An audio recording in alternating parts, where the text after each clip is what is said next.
The world remembers Elvis Presley as the king of rock and roll, but he was much more to 5 loyal friends. Cousin Billy Smith, teenage companions Lamar Fike, Marty Lacker, Red West, and Red's cousin Sonny West. Because of their fierce devotion to Elvis, the 5 became known as the Memphis Mafia. Closer than brothers, they served Elvis as trusted confidants, court jesters, and tireless protectors. Join them now for the provocative, hilarious, moving, and endlessly fascinating tales of all the King's men. Here for the first time on video.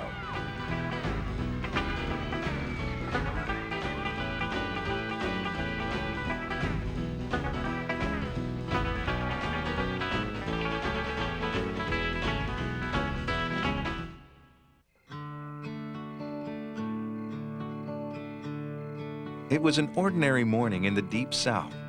Vernon and Gladys Presley, dirt poor, barely educated, and without much hope, were about to have twins. Then at 4:35 a.m., the legend began.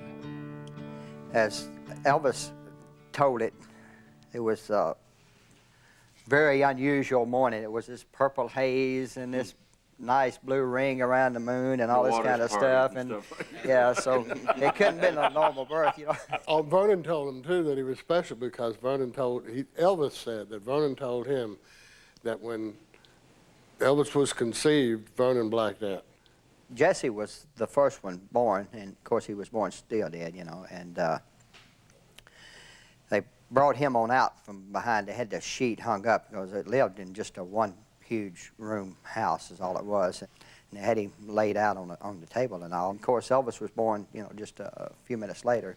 Dr. Hunt, who had delivered so many babies in East Tupelo, asked Vernon what the child's name was when Elvis was born, and Vernon, for some reason, always pronounced Elvis's name Elvis and left the L out, more or less, which is kind of unusual because his middle name is Elvis. And he said Elvis Aaron Presley. And that's what Dr. Hunt wrote down. E-V-I-S. Aaron spelled with 2 A's because that's normally the way Aaron is supposed to be spelled. Vernon couldn't spell, and when he went to register the birth certificate, he didn't know it was 2 A's, and he just said 1 A. And in '66, I had asked him, you know, how come it's 1 A when, you know, Aaron in the Bible is 2? And he looked at his daddy, and he said to me, he says, well, you know, back then, most people couldn't spell. And then he looked at his daddy, and he said, from now on all the legal papers, I want 2 A's. And so hopefully that'll clear up all this mystery about whether there's, and that is why there's 2 A's on the plate over his grave instead of 1.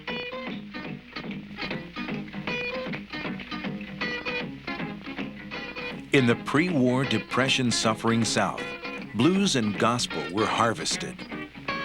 Young Elvis was fascinated by this truly American sound, with its sweet, steamy heat and soulful rhythms.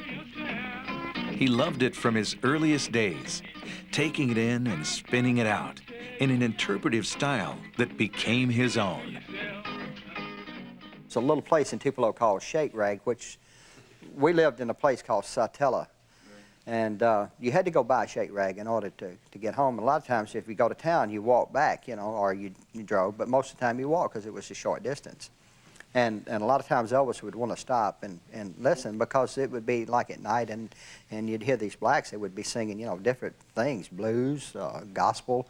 And of course, you couldn't stay a long time, but he would sit there and listen a lot of times to it. About the age of 2, I guess, is when he was really kind of exposed to religious music. They used to take him to church, you know, every Sunday, and the choir would sing. And even then, a lot of times, Aunt Gladys said he would get up and ease down to the front where he could, you know, actually look up at them and listen to them. With all of his gospel background, I mean, he loved gospel music. It all and came some of the best, one of the best albums he ever did is a gospel album. You know, I think part of it, too, was Chief with the Statesman, who Elvis really, really liked. It was with the Statesman Quartet. When he was young, he used to go down to the Memphis Auditorium and watch these gospel. Elvis Auditorium, yeah. he noticed because this chief, slick gray hair, you know, he'd get out there and he'd start, every time he opened his mouth, he'd start moving. And it affected the women. And Elvis saw that. He commented about that later, too, that he used to watch Chief, you know, get up there on the stage. He said, because he always noticed when Chief did that, the women, gospel women, went nuts. He was real shy. Now, at home, he would move. We got a piano for Christmas one time, and I never, you know, took music at all and didn't care really much about it. We could tell. And thank you. Play the drums on your head, though. Good line. But anyway, he came over one time and he was playing the piano and he was moving around and jumping around. Of course, I was a kid and I thought, you know, guy's crazy, really, and I didn't think much about it. But in front of other people, if somebody came over, he wouldn't hardly do it. Yeah, real shy. He wouldn't do it. He was brought up at a time when Dewey Phillips broke the mold, started playing black music. Well, Dewey, that wild man, he started playing it, and all the white kids started hearing this other music. And Elvis liked it, and that's where he got his style from the blacks. That's how rock and roll was born, from blues and gospel to rock and roll.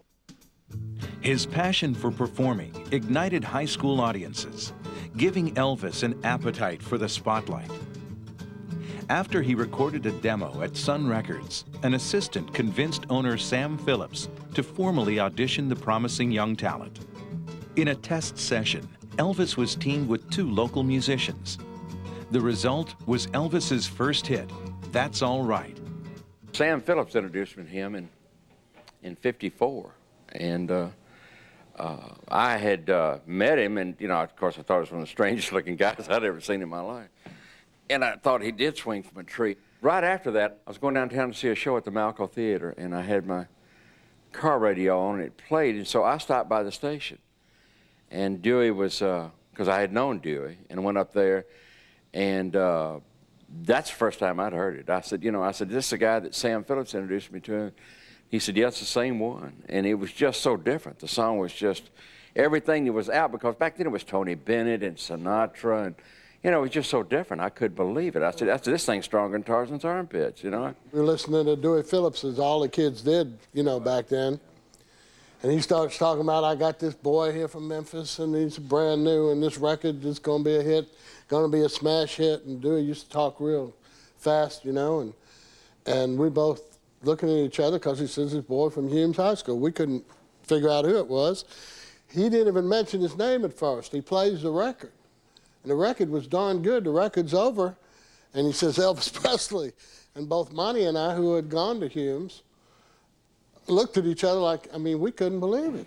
His mother and daddy, I don't know if it's the first time they had heard it on radio, but they came over and they knew it was going to be played. And they came over and was all excited, you know, about it. And it was exciting. I thought, God, you know, it's unbelievable. It's my cousin here, you know, and he's on the radio. You know, it just was, the feeling's just really hard to describe. It really is, you know. I mean, you got somebody that's done something in the family, because I'm going to be honest with you, nobody had. So I was a senior in high school, and I was in Air Force Reserve.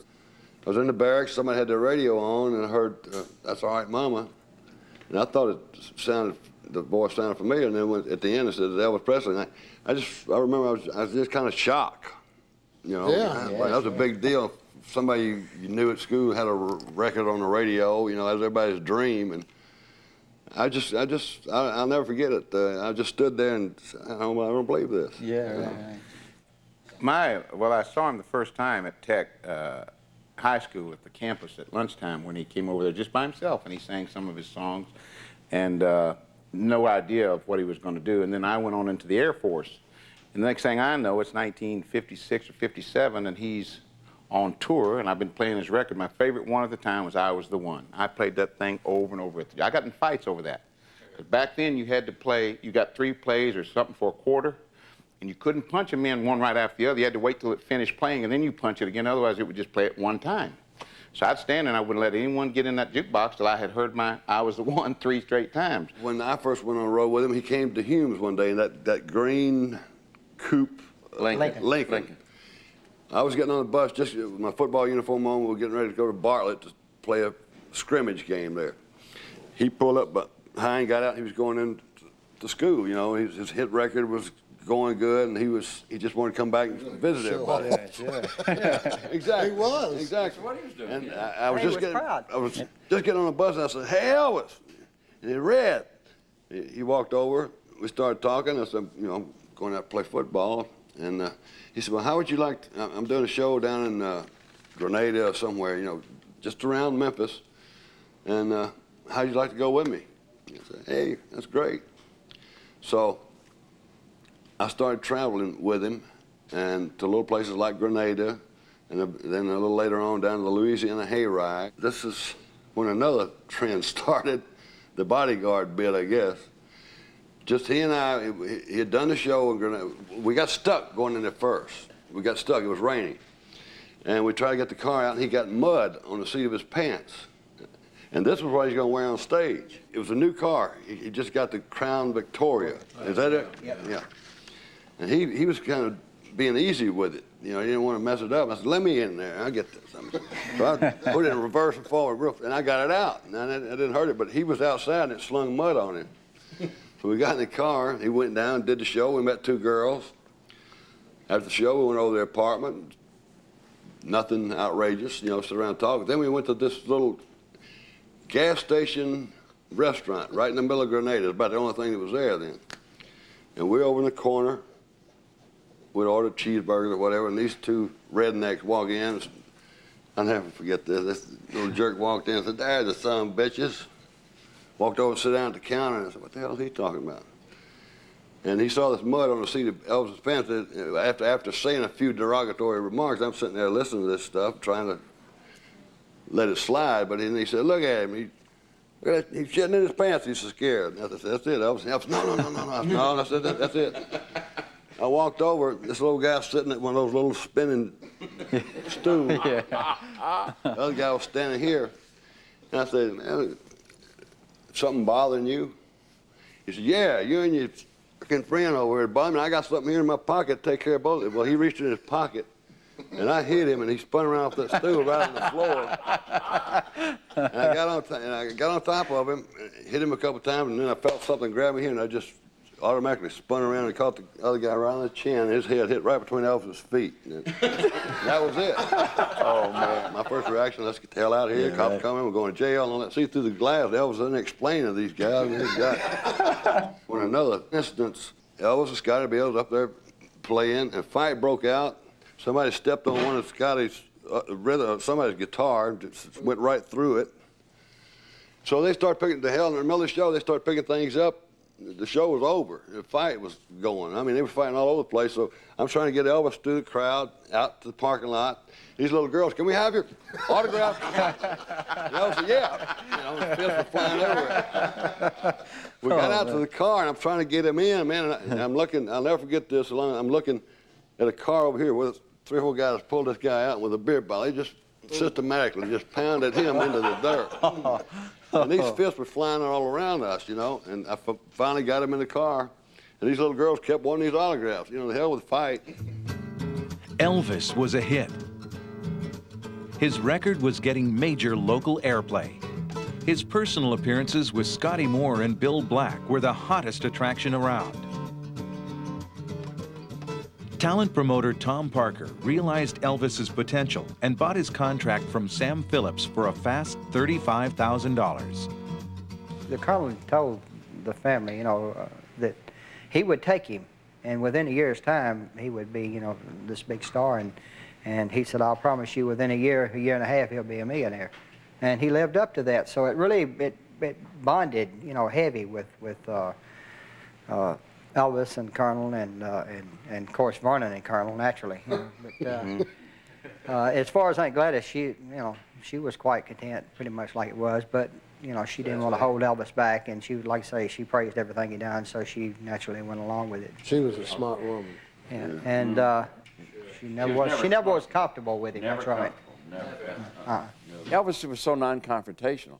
He just did not want to get into a confrontational situation with anybody. So he would retreat behind a wall of people. The wall of people would be Tom Parker and or us or somebody else, and he would retreat behind this wall and he would be brave up to the time the confrontation. Then he would retreat, and all of us would take the, we'd take the heat. Colonel took it all off of him. All he had to do was say, call Colonel. That's and right. Colonel would take care of it. Oh, I mean, yeah. He used to call the Admiral. He used to call him So the I Admiral. think that's that locking point that kept them together for so long, even though over the years, Elvis started getting more disrespect for the Colonel, and Colonel was losing more control on Elvis, and it just developed into a situation there. But there for a while, it was just, get Colonel, he'll take care of it. That was the way he thought. Elvis has rocketed to stardom.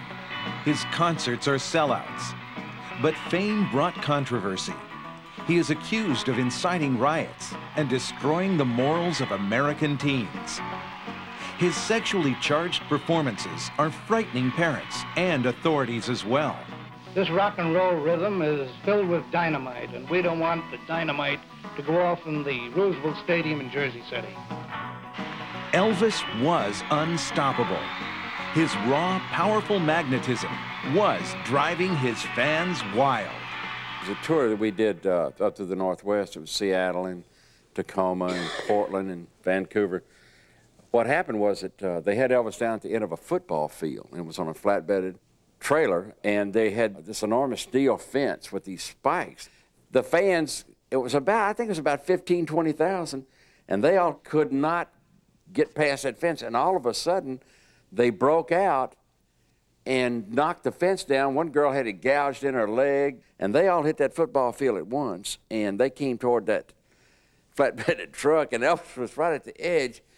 And we all immediately went up on the stage because we were going to try to figure some way to get him off, And so Elvis sat on the edge of the trailer and started dangling his feet. It was just like a wall of people, and they were coming toward him. He never flinched. He kept on singing the whole thing, and he would egg them on, and they started coming through that, and they lifted the bottom end of the trailer, and that's when everybody panicked off the thing. They almost turned the trailer over. It was really a riot. I mean, boy, they were, and they had the horses on the field knocking the people down as they were running. And the next day in the paper, we'd left that night on the train. The next day they said Elvis came in and raped Portland. They did the same thing in Jacksonville. Yeah. And he wouldn't get off the stage again. And I think this time, Bill and Scotty grabbed him, pulled him off the stage, and the cops got mad at him backstage. They accused him of starting all this. He had played somewhere in Texas, too, and they had that was a Cotton Bowl. just a few fans started, and when they did, it seemed like all of them took it up. And I mean, they rushed, and the security was just nothing. And they said when they carried Elvis off, he was still holding the microphone singing, trying to, and it run right out, just jerked it out of his head. And they actually tore part of his clothes off. Colonel Parker kept drilling to Elvis' head. He said, "Do not invite anybody out there." Well, he told Elvis you can't do something. And he got out there, and the police said, "Be sure that nobody comes on that field." Elvis first saw him, said, "Everybody gathered, boy, here they came." And I mean, it was scary. And he played with them. He'd grin, laugh, and then they'd hand him a microphone with a cord, and he'd start walking towards it, and they'd start acting like and he'd let go, and like he's going to go back. He milked them, going back and forth to that car before he finally got up on stage and started performing. He loved it. He played the audience. Yeah. And Tupelo the same thing, I mean. At the fair, yeah. Yeah. I mean, they actually were picking him up and throwing him back, because he would make a move, and then he'd reach down, and get real close where they could actually touch him. He carried this throughout the years, because even later, there's one song he used to get a kick out of, and he never could figure out why they'd go nuts, and that was Fever. And every time he'd move his leg to the drum beat, with Fever, go da-da-dum, and he'd move his leg, and the audience would go nuts, and he'd be on stage, he'd bust out laughing. He knew what he was doing. He started a revolution, in a sense, a youthful revolution, because kids were never able to do the things that, back then, parents didn't want kids listening to what was called race music. George Harris said Elvis kicked the door open for everybody. John Lennon said he kicked the door, we all went in behind him. He busted the doors wide open for black artists just as well as he did for rock and roll. Elvis never forgot what it was like to be poor. He took great pleasure in his ability to shower generosity on others. It was a trait that would last his lifetime. Franklin Delano Roosevelt's yacht, Elvis bought, the Colonel painted, had one side painted, because it was run down, and and he was going to give it to Danny Thomas. He gave it to Danny Thomas for St. Jude. And Colonel Parker had the side that was going to be photographed painted, and the other side looked like, you know, And the dining table in it had Einstein's letter to Roosevelt about the atomic Telegram, bomb. the Manhattan Project. Well, he was MC But he Square. got mad when we got back in the car after we came off the ship and he had signed it over. And he was upset and mad. And we said to him, well, what's wrong? Because we thought everything was great on the boat. He said, you know what that damn Danny Thomas said to me when I was when we were up there signing the paper? I said, what? He says, what did you buy this piece of shit for? And we all looked at him and said, Carl, come on. He says, no, that's what he says. You imagine that? He said, we buy this thing and give it to him for St. Jude's Hospital. And, you know, I don't care if he sells it and takes the money and puts it towards St. Jude. It hurt his feelings. He gave a lot of money to charities, and also he would find separate incidents, like he read in the paper or whatever in Memphis about this old black lady with no legs, and bought a motorized wheelchair and said, I don't want anybody to hear about this. He gave it to her, and this woman and her husband just overwhelmed. They didn't know who he was. You know what Elvis said? He said, it doesn't matter. They know someone cares. Yeah. He came over to me and he said, let me have some money. And I said, okay, how much you want? He said, give me $300. And I put $300 in his hand. Yeah. And he walked over to the lady. The touching part, too, was the lady was sitting in a wooden chair, too, later. She was trying to get into the new chair. And he walked over to her and he picked her up in his arms, kissed her on the cheek, set her down in the wheelchair. He put that money in the lady's hand, and we walked out of that place and got in the limousine. He was feeling so good. Yeah. He said, okay, what can I do next? That's right. I know. What can I do next? You gotta He went find out and something else bought. to do. He went out and bought 3 cars and gave them away. If he saw somebody that he thought was just, you know, really down, or he couldn't stand it, you know. That's the way Elvis was, and never wanted anyone to know about it. Just do it. He had a big, big heart. Do it and don't talk about Yeah. it. Yeah. And when he gave you something, the same thing.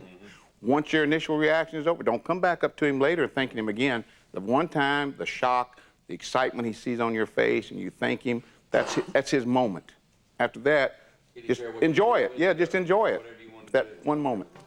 Elvis successfully makes the crossover from music to film. In 2 years, he had 3 box office hits.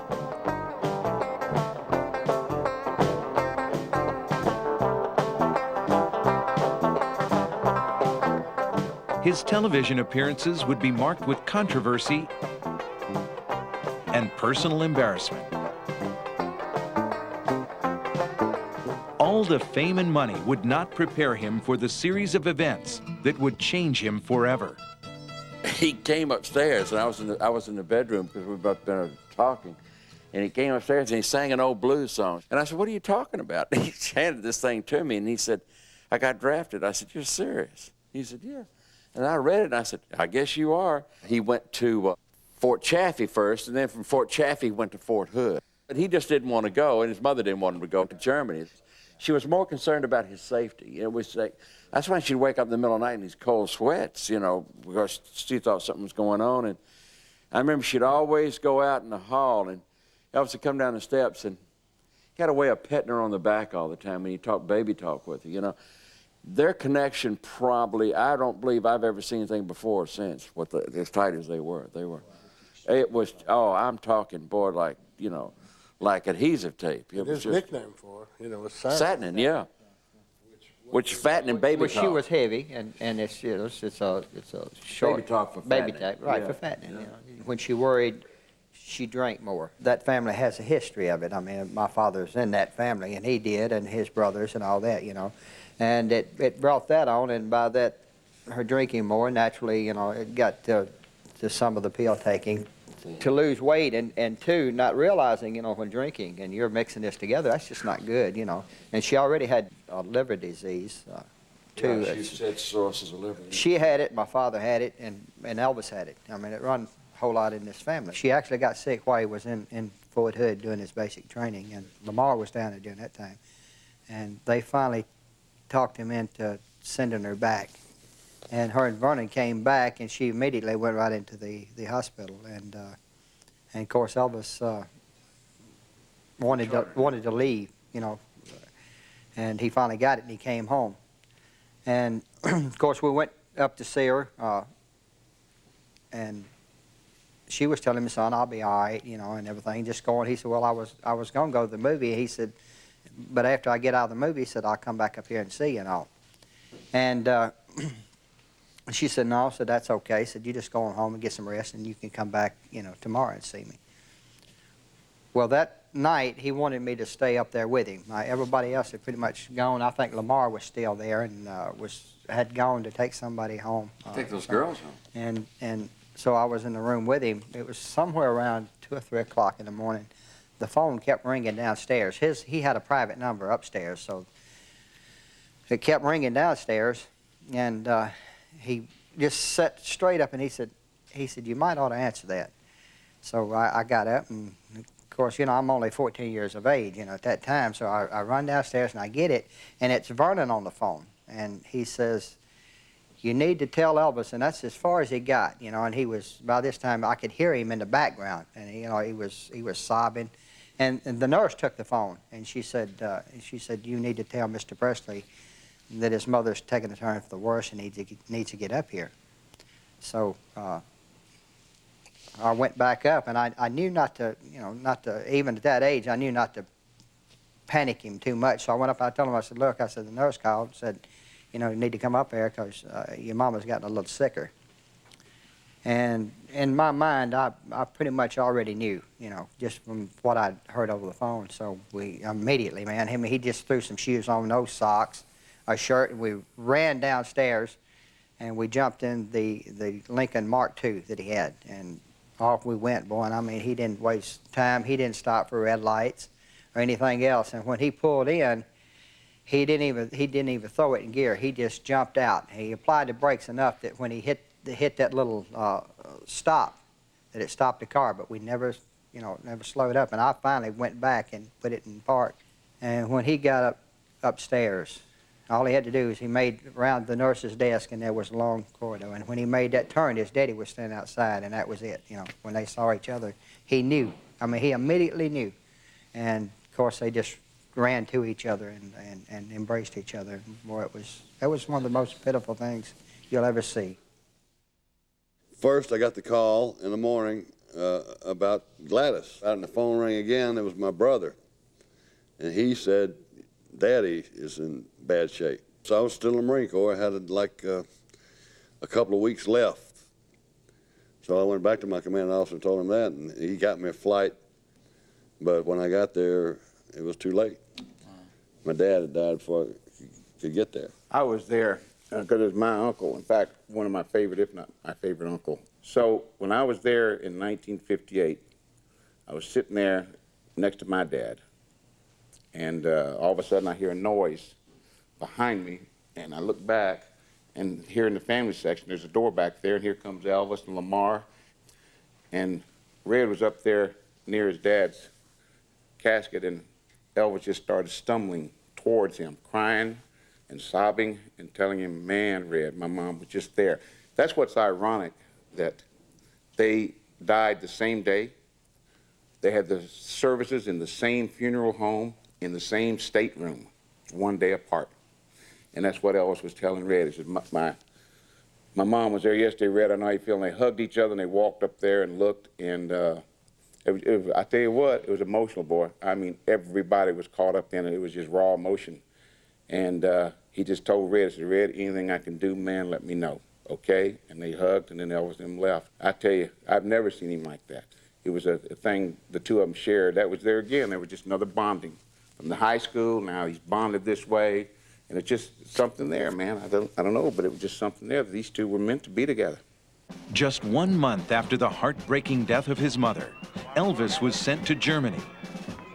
Still smiling for the cameras, Private Presley would soon face his own mortality.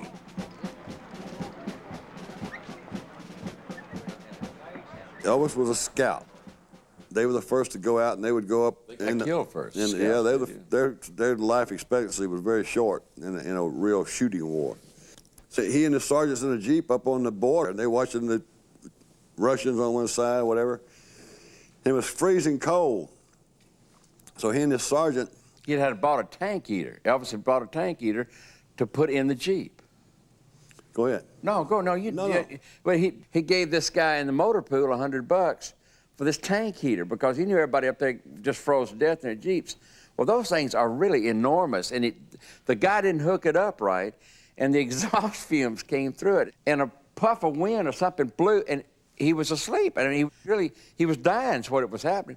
And he had the presence to roll out into the snow and kind of just got himself back together again. Then he pulled around and pulled the sergeant out, but they were good. Had he been there, probably another 15, 20 minutes, he'd been dead. And the press put out that he had tonsillitis. In the barracks, Elvis would be a regular soldier, but off base, he would have a civilian life. In his second year of service, he would meet his future bride. What happened was there was an individual who would come around us back and forth, and he said there's this real pretty girl that Elvis should meet. So I went over to Wiesbaden, and she's at the pool. He said she's at the pool on certain days, and so I went up there, and he pointed her out to me, and I said, good. And I mean, she really was pretty, you know. I came back to the house, and I said, let me tell you something. I said, there's a situation here. I said, she's really pretty, but I said, I don't think she's very old. And he said, really? And I said, yeah, Elvis. I said, you know, she's just young. Well, he started talking about it. Well, you know, the hairs on my arm stood straight up. I said, listen, I want her over here. So he brought her over, and I was in the living room when she came in, and I said, Elvis, this is Priscilla. Priscilla, this is Elvis. And I had the presence of mind. He walked out of the room for me, and I said, can I ask you a question? She said, I said, how old are you? She wasn't even 14 yet. And, well, when she said that, I just, you know, I spun, and I went out in the hall, and I said, listen, we're getting ready to have a big problem here, you know? And he said, what? I said, Elvis, she's not even 14. See, it did not mean anything to him because he was so surrounded by his people that he knew he could get away with it. And it was just, well, I'm not going to do anything. I said, who says that? And I just had these visions of all of us just going to prison for life. You know, I was scared to death. I said, listen, and you know, nothing stopped him. He kept right on. Her father was very, very stern, Colonel Beaulieu. At that time, he was a captain. He was a navigator, and because he flew out of Wiesbaden, and got chewed out a bunch of times for getting her home late. One night we had a fog, real heavy fog, and I couldn't see, and I had to get her back at a certain time, and I knew I was running late, and I literally could not see past the end of the hood. I said, so I got Priscilla out and put her in front of the car, and I had her walk all the way into Wiesbaden so I could follow her. I could not see to get there, and that's the only way we got to the house. And then I got the door, and I got chewed out by everybody. And I came back home. I said, listen, you got to have to work something out here, you know. And he said, well, what is it? I said, this is really getting bad here. He said, well, it's not bothering me. I said, no, it doesn't bother you. I said, I'm getting all the heat. And he said, well, you can handle it. And that's how he walked off. And I said, well, here we go again. You know, you'd have to have a bulletproof vest on a lot of times because you never knew what was going to happen. A lot went on at the Grunwald. That's where a lot of history, bad or good, began. Vernon met Dee, and a relationship got started. And Elvis tried to stay away from it, you know. And he knew his dad was lonely. But when he found out that she was married, this upset him, but he didn't know what to do about it exactly. This would be in the daytime. Elvis would be gone to the post, and her husband would be gone to the post, and then Vernon would bring her there, and Minnie, Grandma, was there, Lamar and I, and we used to sit and listen to these escapades, you know, in the middle of the day, and sound like you're killing hogs somewhere or something. But that went on, you know, frequently, and then you remember Elvis was there, came in once, and told his dad later, said, you're going to take this somewhere else. Elvis wouldn't go and say, hey, Dad, you need to do this or you need to do that. He wouldn't do that to Vernon because they were getting these arguments. And Elvis would really, in the end, when Vernon would jump on one of us, no matter what, it was his father. He'd protect his father. Even though he'd be wrong, and we knew, Red and I both knew we were going to get the short end of the stick, so he just didn't argue with Vernon. But I did one day, and Elvis picked up a 3-layer cake, and just boom, it went all over me, you know. And I said, well, look, he's wrong. And he said, well, it's Dad, he's not wrong. I said, okay. But I mean, he told Red and I, he said, you know, stay with Dad as much as you can, and we did. We really sort of bodyguarded his father, and you know, Vernon didn't like it. He didn't like it at all. He got pretty mad about it. Vernon had told Elvis that, you know, he said they had, like you said, a big argument. He told him, you know, like he told him, he said, I need somebody too. And so Elvis finally, you know, got to thinking about it, and he figured, you know, that's right. But what Elvis didn't want is he come to grips with that, but he didn't want it around him, even if it was his daddy. And so that was the biggest thing. He wanted to kind of keep it, you know, wanted his daddy to keep it kind of quiet and away.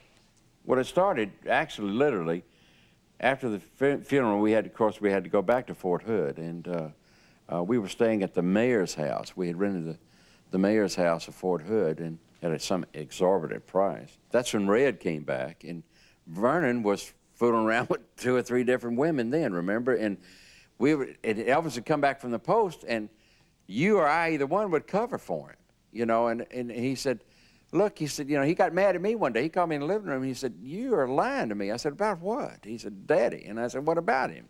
He said, see, you're lying right now. And I said, I'm not lying to you. He said, yeah, you are. He said, he's fooling around with some women. And I said, yeah, you know, and he got really upset about it. And I said, Elvis, I said, you know, come on. I mean, the guy's, he said, well, I didn't expect him to start fooling around with somebody this quick. And when Elvis and his daddy fought, it was really bad. I mean, Gladys and him getting a fight, it was different. But boy, when Vernon and Elvis getting a fight, it was one of those bad, because Vernon had a very sharp tongue. And he could. He had his own ego, too, buddy. Yes, sirree. And when they got in an argument, I mean, boy, you cleared, the place cleared real fast, because, you know, it was dangerous. I only saw a couple of arguments between Elvis and They were Dad. dangerous arguments. Yeah, and I'm telling you, you could see Vernon Presley got the meanest. Oh. Boy, he could get mean as a snake with words and stuff, and start He'd get real cutting with quiet. that. He'd get real yeah, quiet. And you could see it, you know. And Elvis would try to hold it in, but at the same time, you could see Elvis was extremely angry too, boy. And the 2 of them, you just didn't know what was going to happen. I mean, you really didn't. Those were I call dangerous arguments. I never thought of anything physical happening. It wasn't like a fight, but you never knew what was going to be said that you can't hardly take back later. You've already made the cut, man. I tell you, in line with that, we were sitting at Graceland about 5 o'clock in the afternoon. Elvis had just gotten up and sitting in the dining room. He's eating breakfast, and he's sitting there, and there's 2 or 3 of us around the table with him. We're just, you know, quiet. You know, you had to be quiet till he had his first or second cup of coffee and woke up a little. Didn't like to talk business. Certainly wouldn't do it until after he ate or whatever. And Vernon walked in and said, son, we got a problem. I don't want to hear it, Daddy. That's right. Did not raise his head up. He still went on in. He said, I don't want to hear it right now. Vernon, I pictured, he's standing up against the wall by the windows in the dining room. And Vernon kept on. And Elvis said, I don't want to hear it now. I don't want to talk about it now. And Vernon said something else. And Elvis looked at him and he says, look, goddammit. I said, I don't want, he said, you know better than to come talk to me about business before I've had my breakfast and what have you. And Vernon mouthed off at him. He says, look, I'm the goddamn boss here. Elvis said that to his father. And his father said, yeah, but you ain't man enough to make me do it. And Elvis says, well, by God, I am. He says, I'm a lot more man than you are, to his father. And Vernon said, no, not even half. And Elvis got up, picked up a chair and the plate, both at the same time, wham, across the room, and went upstairs. If you got in the middle of it, the whole thing changed. His daddy only turned on you, but he turned on you. So you was caught in the middle. It's best you didn't say anything. Just let them go at it regardless of how bad it was. And a lot of times, Vernon was right. I mean, Elvis was an excessive spender, boy. And when he'd go on those... You thought money was going out of season? And Vernon thought at any given time he was going to have to go to work because Elvis was going to go broke. He thought at times that we were trying to take his place with Elvis. And that's impossible. The money actually changed him. You know, it did. That's a good way to put it. And he thought if you couldn't make Elvis money, you shouldn't be around him. I mean, that was Vernon's thinking. And we wasn't, you know, so... Good point. But I know the old Vernon before Elvis ever made it. And he was, Vernon was a good man. He really was. You know, I mean, he had his faults. I guess we all do, you know. But I guess maybe I'm defending him somewhat. But, Well, that's right. But when it came to that, where Elvis got famous and then the group got around him, then it changed because, like I say, that's all he saw. Not what we were personally doing for Elvis. We weren't making him any money. So, I mean, he had done his career up to that point without anybody, really. But the hardest thing that Elvis did was try, you remember he'd always try to convince, these guys do this for me. He said, they help me make more money because I'm able to be free to do it. He kept telling Vernon this, and Vernon never understood it. A group of guys. It didn't necessarily have to be us. If it had not been a group of guys who he could be himself with and let off steam and the pressure and all of that, he probably would have died a lot younger than... See, Elvis knew that. Vernon didn't. But part of it, too, is he was worried a little bit about if Elvis lost all of his money, he might have to go back to work again. Well, it's like Elvis said. He said, Daddy had a backache for 23 years. We had some good times, and we had some bad times. And you hang on to the very, very good times that will drag you through or carry you through the bad times. And it was that way with Elvis. We would put up with, Red and I used to talk about it all the time, we'd put up with all the crap just to get maybe a couple of 3 or 4 days when he was really right. Yeah. And we would hang on that. And we knew that he was capable of being that way. What shredded us more than anything else, and I think I can speak for everybody here, is that when he would go into these god-awful tirades, being Elvis, and it tore us apart piece by piece. But you always knew, like you said, you always knew that that good time was going to come back and something good was going to happen. A nervous Elvis Presley faces the cameras at the end of his military service. He talked to reporters about his next career move. I'm thinking in terms of, I'd like to do a little more of a serious role, you know, because my ambition is to progress as an actor, which takes a long time, a lot of experience. He also welcomed the new competition he was sure to face back home. I mean, if somebody can come up and make it, well, more power to them, because I'm only glad of the success that I have had, you know, and I couldn't be envious of some other young or new guy that's trying to make it too. All the time he was over there was no new records. Colonel even wanted him to try to record something over there, and he's on a tape record, anything. And no way, no way. But he was really worried about his career. He thought, that's it, boys, it's over. He was very nervous about it. When Elvis came back, because of what he had been exposed to in that last 2 years, which is a heck of a lot more than he had been exposed to before. I mean, here you have the European touch and the European people, and most of the music over there is normally about 5 to 10 years behind the United States. So he really got into these big songs like, you know, It's Now or Never, and wanting to do all of those big things. And he seemed to, at least he did to me when he came back, to be a little bit more polished in the ways of the world. And like Billy said, you know. Well, Europe did that for him. Yeah. And he experienced, you know, some tragedy with his mother passing and coming back to Graceland for the first time, and she's not there for the first time. And it's even like in his dress. Remember when he came back, he started wearing tuxedos and ascots and cummerbunds. Yeah. And he dressed that way every day almost. Oh, at dinner we could wear tails at dinner. We didn't have to. Yeah. But no, you could just sense that he seemed to be a little bit more wiser and a little bit more polished. It was a challenge. He was ready to get right back into the routine. Either he was going to continue on or total failure, and he didn't know which, so he was ready to push that forward to find out.